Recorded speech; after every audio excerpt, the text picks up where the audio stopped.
Welcome to Shukla study point. आप सभी का स्वागत है आपके अपने YouTube channel Shukla study point में। मैं शिवम शुक्ला आप सभी दोस्तों का हार्दिक स्वागत करता हूं। आज के वीडियो के अंतर्गत दोस्तों हम बात करेंगे प्राचीन इतिहास के पेपर 2 के बारे में, जो कि BA तृतीय वर्ष अर्थात BA थर्ड ईयर से संबंध रखता होगा, BA पार्ट 3 जिसको आप कहते हैं। तो सभी के लिए इंपॉर्टेंट है लेक्चर, जो कि BA तृतीय वर्ष में है या फिर BA थर्ड ईयर में है, मतलब एक ही बातें हैं। तो आप जिस भी ईयर में है, मतलब जिस भी ईयर क्या BA थर्ड ईयर में है, तो उसके लिए प्राचीन इतिहास का या पेपर 2 है। इससे पहले पेपर 1 जो है आपके सामने पहले से अवेलेबल करवा दिया गया, उसको आपने देखा होगा। और इसका सिलेबस मैं अब जो है आपके सामने डिस्कस करने जा रहा हूँ। हालांकि यहाँ पर विस्तार से डिस्कस नहीं हो पाएगा, बोर्ड पर जब मैं इसको करवाऊँगा। हालांकि बोर्ड पर चैप्टर वाइज वीडियो आपको देने का प्रयास रहेगा। और इस वीडियो को ज़्यादा से ज़्यादा आप लाइक करें और शेयर करें। चैनल पर नए हैं तो सब्सक्राइब जरूर करिएगा। हिंदी और अंग्रेजी के छात्र छात्राएं दोनों के लिए इंपॉर्टेंट होगा, चूँकि अंग्रेजी में सिलेबस होगा, उसको हिंदी में भी बताने का प्रयास रहेगा। ठीक, न्यू सिलेबस है एक प्रकार से आपका 2022 के अकॉर्डिंग। और एशियंट हिस्ट्री आर्ट एंड आर्टी जो है आर्किटेक्चर जो है इस पेपर का नाम है। मतलब जो है प्राचीन इतिहास, कला, और एक प्रकार से बात की जाए कला के साथ साथ जो आर्किटेक्चर होता है, मतलब एक प्रकार से बात की जाए कला के साथ ही साथ आप देखते हैं संस्कृति, और उसके बाद में जो भी कलाएं होती हैं उनके बारे में हमको यहाँ पर देखना होता है। तो हम वास्तुकला और कला दोनों के बारे में चर्चा करेंगे। आर्किटेक्चर मतलब होता है वास्तुकला और आर्ट मतलब होता है कला। तो दोनों के बारे में हम यहाँ पर चर्चा करेंगे। आइए देख लेते हैं आपके सिलेबस में क्या क्या चीज़ें संकलित हैं। यहाँ पर आपके सामने विजुअल हो पा रहा होगा। यहाँ पर देखेंगे paper 2 ancient Indian art and architecture, मतलब कि जो है उस समय की जो कलाएं थी और जो वास्तुकलाएं थी, यानी कि घर बनाने की शैली या फिर जो है नगर बनाने की शैली या बसाने की शैली, या इसी प्रकार से उसकी जो है ढांचा कैसा हुआ करता था, चाहे वो मंदिर हो, चाहे कोई स्तूप हो, चाहे शिलालेख हो, या फिर चाहे कोई स्तंभ हो, तो उन स्तंभों के बारे में, इन सभी के बारे में हमको यहाँ पर देखना होता है। तो बस वही है। ठीक, तो जैसे जैसे जब जो प्राचीन काल है, उन प्राचीन कालों में क्या क्या चीज़ें इसमें आपके जो है सिलेबस में बताया गया है, जो भी मुद्दा होगा आपके सामने डिस्कस किया जाएगा। यूनिट 1 देखेंगे। यहाँ पर सबसे पहले आपके सामने प्रस्तुत है यूनिट 1 में क्या संकलित है, देखेंगे। पहला मुद्दा आर्ट एंड आर्किटेक्चर ऑफ जो है हड़प्पन सिविलाइजेशन, यानी हड़प्पा सभ्यता के बारे में बात कर रहा है कि हड़प्पा सभ्यता की कला और वास्तुकला के बारे में हमको यहाँ पर पढ़ना है। ठीक, उसके बाद में क्या है जो है मौर्यन आर्ट, मतलब जो मौर्य की कलाएँ रहे, मौर्य वंश में जो कलाएँ आई हैं, मतलब कि जो कला और आर्ट रहा है, अर्थात जो आर्किटेक्चर रहा है, मतलब कि जो वास्तुकला रही, घर बनाने की शैली हो, चाहे मंदिर बनाने की शैली हो, चाहे स्तंभ बनाने की शैली हो, या इसी प्रकार से जो वहाँ की कलाएँ रही विभिन्न क्षेत्रों में, जो है उन कलाओं के बारे में हमको यहाँ पर डिस्कस करना है। आगे देखेंगे। अगला है तीसरा नंबर पॉइंट है यूनिट 1 का आर्ट ऑफ भरहुत। भरहुत के जो कला है, भरहुत एक प्रकार से, भरहुत में आप देखेंगे स्तूप भी होंगे, भरहुत में आप देखेंगे मंदिर भी, तो इनके बारे में आपको चर्चा करना है। भरहुत के आर्ट के बारे में, यानी भरहुत के कला के बारे में हमको चर्चा करना है। उसके बाद में सांची के स्तूप के बारे में देखना है। भरहुत में एक प्रकार से बात की जाए तो स्तूपों के लिए फेमस है भरहुत, सांची स्तूपों के लिए फेमस है, सांची का स्तूप, महास्तूप। तो यहाँ पर जो है आप देखते होंगे, यहाँ पर जो है स्तूप है। वहीं अमरावती की बात की जाए तो अमरावती में भी स्तूप है, तो उन स्तूपों के बारे में यहाँ पर देखना है। यूनिट 2 में देखेंगे हम, यहीं पर देखेंगे मथुरा जो है school of art, Mathura school की कलाओं को देखना है हमको। वहीं पर बात की जाए तो यहाँ पर गांधार, तो यहाँ पर देखेंगे गांधार की जो कला रही है स्कूल ऑफ आर्ट, उसको देखना है। उसके बाद में गुप्ता जो है एक प्रकार से जो है एक्सपेक्चुलर आर्ट जो होता है, उसके बारे में देखना है हमको। गुप्त पीरियड में क्या क्या चीज़ें रही हैं, वहाँ पर सबसे ज़्यादा गुप्ता पीरियड में ही जो है आर्ट जो है जो आर्किटेक्चर रहा है उसका विकास हुआ है। मतलब कला और वास्तुकला के विकास के बारे में अगर देखा जाए तो वो जो है गुप्ता डायनेस्टी में ज़्यादा, चाहे सोने के सिक्कों का जो एक प्रकार से व्यवस्थित क्रम रहा हो, कोई भी रहा हो, तो वहाँ पर गुप्ता काल को इतिहास का स्वर्ण युग कहा जाता है। इसीलिए कहा जाता है क्योंकि यहाँ की जो कला रही है, वास्तुकला रही है, वो बड़ी फेमस रही है, तो इसलिए इसको यहाँ पर देखना है।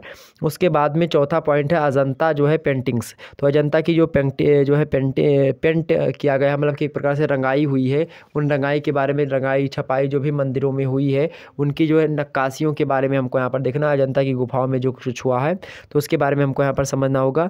उसके बाद में बात की जाए, अगर उसके बाद में आपसे बात करें हम, उसके बाद में देखेंगे यूनिट 3 में पहला पॉइंट है आपका, यहाँ पर देखेंगे stupa of architecture with special reference to, मतलब एक विशेष संदर्भ में, किसी के विशेष संदर्भ में, विशेष संदर्भ के साथ स्तूप के विशेष संदर्भ के जो है संदर्भ में, और किसकी स्तूप में, जो कि सांची का स्तूप है, यानी कि जो महास्तूप है उसके बारे में, और जो अमरावती का स्तूप है, इन दोनों स्तूपों के बारे में हमको विधिवत जानकारी चाहिए। स्तूप आर्किटेक्चर मतलब कि आर्किटेक्चर, तो स्तूप की जो वास्तुकला है, उस वास्तुकला के बारे में हमको विधिवत रूप से देखना देखना है, उसमें नक्काशियाँ कैसी हुई है, उसके एक प्रकार से हर एक क्षेत्रों में जो चीज़ें हमारे सामने मिली है उनको देखना पड़ेगा हमको। तो इसीलिए इस पर हम जो है चर्चा करेंगे आगे चल करके। नेक्स्ट बात की है आपसे, दूसरा नंबर पॉइंट क्या है आपके सामने, रॉक कट। क्या रॉक कट जो है आर्किटेक्चर विथ स्पेशल जो है रेफरेंस टू एक प्रकार से भाजा और कारले। तो कारले और भाजा इन दो जो है इनके बारे में हमको चर्चा करनी है। इनके जो है विशेष संदर्भ में जो इनके स्तंभ रहे हैं उन स्तंभों पर हमको फोकस करना है। ओके, दोनों मोस्ट इंपॉर्टेंट हैं और एग्जाम्स में लगातार यहाँ से प्रश्न भी बनते हैं, तो इसको हमको पढ़ना पड़ेगा। कारले चैत्य जो हीनयान कला है, जो कारले चैत्य हीनयान कला को लेकर के एक प्रश्न पूछा था एग्जाम से में लगातार। कारले चैत्य हीनयान कला के चरमोत्कर्ष का जो है उत्पाद है, विवेचना कीजिए, ऐसे पूछा था। गंधार कला शैली पर प्रश्न पूछा आता है। लिंगराज मंदिर को लेकर के एग्जाम से प्रश्न बने हैं। हड़प्पा की नगर योजना एवं भवन स्थापित्य पर जो है एक प्रकार से निबंध लिखने के लिए प्रश्न पूछा आता रहा है। 2012 से लेकर के आप देखेंगे पेपर में जो है पूछे ही गए हैं प्रश्न। ठीक, तो अलग अलग प्रश्न पत्रों में पूछे ही जाते रहे प्रश्न और लगातार पूछे ही गए हैं। तो इसीलिए जो है अजंता की चित्रकला को लेकर के इसकी विशेषताओं पर ज़्यादा प्रश्न बनते हैं। हड़प्पा की वास्तुकला पर प्रश्न पूछा जाता है। सांची के महास्तूप की वास्तुकला एवं मूर्तिकला का वर्णन करने के लिए प्रश्न पूछा जाता है। मथुरा की कला कैसी रही है, उसकी विशेषता को लेकर के 2013 में प्रश्न पूछा गया। कई प्रकार के प्रश्न जो है एग्जाम से बनते हैं। और कोणार्क के सूर्य मंदिर को लेकर के प्रश्न बनता है। चालुक्य मंदिर को लेकर के, खजुराहो के मंदिर को लेकर के, पल्लव कुषाण मूर्तिकला कैसी थी, इन सभी को लेकर के प्रश्न पूछा जाता है। एलोरा का जो कैलाश मंदिर है वहाँ से भी प्रश्न आते रहे एग्जाम्स में। आप बात करें 2014 के प्रश्न पत्र की, 2014 में बहुत सारे प्रश्न पूछे गए हैं। मैं पेपर में जो है पेपर आपके सामने प्रस्तुत करवा दूंगा जल्दी ही आपके सामने, तो बिल्कुल चिंता न करें। ठीक, तो पेपर में जो प्रश्न पूछे गए उसको मैं आपके सामने विधिवत रूप से दे दूंगा। गांधार कला से प्रश्न आए हैं। ठीक है, अशोक के स्तंभों को लेकर के भी प्रश्न एग्जाम से पूछे गए हैं।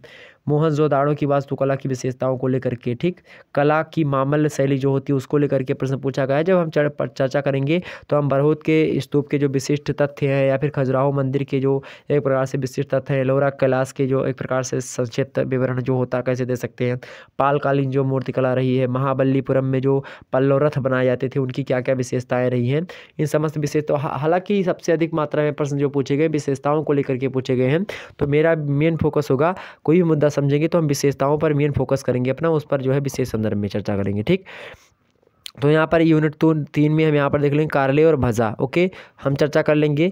आगे है आपके सामने कौन सा, यूनिट 4 में देखेंगे architecture features of the following, मतलब कि एक प्रकार निम्नलिखित, फॉलोइंग मतलब होता है निम्नलिखित, ऑफ द मतलब काकी के, तो इसके बारे में जो नीचे दिए गए इनके वास्तुकला के बारे में संक्षिप्त जो है हमको इनके फीचर्स के बारे में, फीचर्स मतलब होता है इनकी जो विशेषताएँ होती हैं, कैरेक्टरिस्टिक्स होती है, उसी को फीचर्स लगभग बोल दिया जाता है, तो उसके बारे में हमको समझना है। इसके बारे में पहला है क्या, गुप्ता टेम्पल्स, मतलब कि जो गुप्त काल के जो मंदिर है उन मंदिरों के बारे में हमको विधिवत जानकारी प्राप्त करनी है। ठीक, उसके बाद में क्या है, खजुराहो टेम्पल्स, खजुराहो टेम्पल मतलब खजुराहो के मंदिरों के बारे में हमको पता लगाना अच्छे तरीके से जानकारी। उसमें कंदरिया महादेवा का जो मंदिर है, जो कंदरिया महादेवा का मंदिर है ये मोस्ट है आपकी परीक्षा की दृष्टि से, तो इसको हमको पढ़ना है। खजुराहो टेम्पल्स की विशेषताओं को लेकर के, उसके बारे में कहाँ पर स्थित है, क्या क्या चीज़ें हैं, उनकी किस भगवान की पूजा उसमें होती है, ये सारी चीज़ें आपसे प्रश्न बनते हैं, तो इनको देखेंगे हम।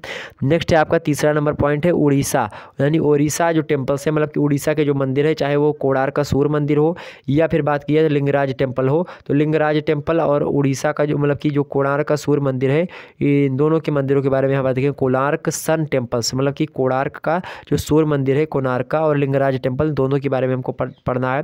उसके बाद में नेक्स्ट है आपका पल्लव टेम्पल्स, यानी जो पल्लव वंश के जो मंदिर हैं उन मंदिरों की विशेषताओं के बारे में हमको विशेष करके पढ़ना है, तो पल्लव टेम्पल्स के बारे में।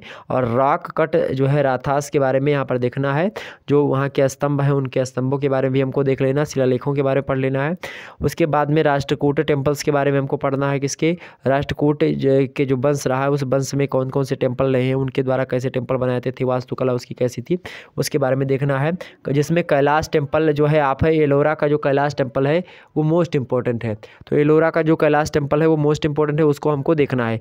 ठीक, तो इस प्रकार से आपने देखा इतनी चीज़ें। पेपर 3 जो होगा आपका वो नेक्स्ट वीडियो में चर्चा कर लेंगे। पेपर 3 में क्या है आपका, ancient world civilization, ancient world civilization के बारे में चर्चा करेंगे, यानी कि जो है प्राचीन जो है विश्व की जो सभ्यताएं रही हैं उन सभ्यताओं पर हम चर्चा कर लेंगे। वो नेक्स्ट वीडियो में होगा, ठीक। तो उसमें जो है अगले जो है चर्चा में, यानी प्राचीन विश्व की सभ्यता में हम उसके सिलेबस के बारे में अगले वीडियो के अंतर्गत आपको बता देंगे। हालांकि यह वीडियो आपके लिए कैसा रहा इसको भी कमेंट सेक्शन में बताने का प्रयास करें। ज़्यादा समय नहीं था इसीलिए जो है हमने इस प्रकार से बताया, नहीं बोर्ड पर आपके सामने डिस्कस कर देता विस्तार से। हालांकि जब आपके सामने चैप्टर वाइज मैं वीडियो प्रोवाइड करवाऊंगा तो आपको दे दूंगा, बिल्कुल चिंता ना करो आप सभी लोग, परेशान मत होइएगा। सिलेबस आपका यही है, ये आप ध्यान रखिएगा। इसको यही कहाँ से भी मिले तो आप नेट पर के जैसे जो चीज़ें हमने यहाँ पर बताई हैं उसको आप गूगल पर सर्च करेंगे तो उसके बारे में उसकी चित्र आ जाएगी आपके सामने। जैसे खजुराहो का टेम्पल हो या फिर पल्लव का टेम्पल हो या फिर राष्ट्रकूट के टेम्पल्स हों, आप नाम लिखेंगे कैलाश टेम्पल या फेलोरा या फिर कोई भी टेम्पल या फिर जो कोई भी आर्किटेक्चर रहा हो उसके बारे में अगर आप नेट पर सर्च करेंगे, गूगल पर सर्च करेंगे तो आपको उसके बारे में विधिवत रूप से जानकारी मिल जाएगी। तो उसको आप ज़रूर सर्च कर लीजिएगा, ओके। तो उसको सर्च करके आप लोग कॉपी पेन लेकर के नोट डाउन कर लीजिएगा, क्योंकि यही आपका सिलेबस है। और सिलेबस अगर आप जान गए तो मैं पढ़ाऊँ या ना पढ़ाऊँ, आप उसके बारे में गूगल पर सर्च करके थोड़ा बहुत पढ़ लीजिएगा। आपके पास पुस्तक है तो उसके बारे में थोड़ा सा पढ़ लीजिएगा। हालांकि मैं पढ़ाऊँगा, ज़्यादा से ज़्यादा मात्रा में आपकी क्लासेस देने का प्रयास रहेगा, लेकिन एक ही अकेले हूँ तो उसमें लगातार आपको पढ़ाने के लिए हो सकता है उतना क्लियरली आपको एक प्रकार से सारे के सारे चैप्टर्स ना दे पाऊँ, लेकिन हाँ एक आध दो चैप्टर या फिर और भी उससे ज़्यादा चैप्टर देने का प्रयास रहेगा। मेरा प्रयास रहेगा कि आपको पढ़ाने का ज़्यादा से ज़्यादा प्रयास करूँ, लेकिन आप सभी लोग जो है अपनी तरफ से भी पढ़े रखें, ताकि जो है पुस्तक में लिखी विद्या और दूसरे के हाथ में गया धन वक्त आने पर कार्य नहीं आता। तो आप जो है पढ़ाई करते रहें, क्योंकि अल्सस से कुतो विद्या, विद्या से कुतो धनम, धन से कुतो मित्रम, मित्र से कुतो सुखम। तो आप सभी लोग अच्छे तरीके से अपने अध्ययन में जुटे रहें, अपने अध्ययन करते रहें और अच्छे तरीके से अंक प्राप्त करें। और इसी प्रकार से यही कामना रहेगी कि आपको अच्छे अंक मिलें। तो फिर मिलते हैं हम नेक्स्ट वीडियो में पेपर 3 के साथ, जिसके अंतर्गत हम एंशिएंट वर्ल्ड सिविलाइजेशन के बारे में चर्चा करेंगे। मिलते हैं नेक्स्ट वीडियो में, तब तक के लिए जय हिंद जय भारत। और एक बात और ध्यान रखिएगा, वीडियो को लाइक और शेयर जरूर करा करें। वीडियो को लाइक करेंगे और शेयर करेंगे प्रत्येक व्यक्ति, लगभग 10 लोगों से वीडियो को सब्सक्राइब करवाइए, चैनल को सब्सक्राइब करवाइएगा और लाइक करवाइएगा। वीडियो ज़्यादा से ज़्यादा मात्रा में आप लोग लाइक और शेयर करते हो तो मोटिवेशन मिलता है, जिसके माध्यम से मैं आपको और अच्छे तरीके से बताने का प्रयास करता हूँ, ठीक। तो कुछ दिनों से आज थोड़ा प्रॉब्लम थी, इसलिए जो है आपकी क्लासेस शायद ना हो पाएँ, और अगर थोड़ी सी अभी जो है अगर सुविधा हो जाती है तो क्लासेस आपकी रात 9 बजे चला देंगे, लेकिन अगर नहीं हो पाती हैं तो फिर बिल्कुल उसके लिए घबराएं मत। क्लासेस हो सकता है आपकी आज ना हो पाए, ठीक। तो उसके लिए आपको माफ़ी चाहेंगे हम। कल से भी क्लासेस आपकी प्रारंभ होंगी। मिलते हैं नेक्स्ट वीडियो में, तब तक के लिए जय हिंद जय भारत।